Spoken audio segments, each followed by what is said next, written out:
તમારી આ આદત દરેકને તમારા દુઃખો જણાવવાની એક ઊંડી માનસિક બીમારી છે. વાસ્તવમાં તમે સહાનુભૂતિ માટે ભૂખ્યા છો. તમે ધ્યાન ખેંચો છો. તમે ઈચ્છો છો કે લોકો તમારી તરફ જુએ, તમારા પર દયા કરે અને તમને ટેકો આપે. છતાં જે ક્ષણે તમે તે ટેકો સ્વીકારો છો, તમારી સ્વતંત્રતા મરી જાય છે. મિત્રો, લોકો ઉપચાર મલમ લઈને ફરતા નથી. આ દુનિયા ખૂબ જ ક્રૂર છે. અહીં લોકો તમારા આંસુઓને પણ તમાશામાં ફેરવી નાખે છે. તમે તમારા રહસ્યો પોતાની પાસે કેમ રાખી શકતા નથી? કારણ કે તમે અંદરથી એટલા બધા ખોખલા છો કે જે ક્ષણે તમને કોઈ મહત્વની બાબતની ખબર પડે છે, તમે તેને બહાર કાઢવા માટે ઉત્સુક બની જાઓ છો.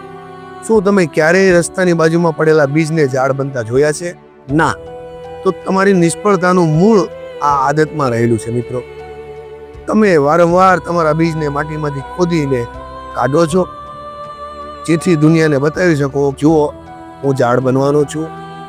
તો મિત્રો, વિડીયો ગમ્યો હોય તો લાઈક શેર ના કરો ચાલશે, પણ તમારા અંગત મિત્રોને જરૂર શેર કરો. રામ રામ, જય સિયા રામ, ભારત માતા કી જય.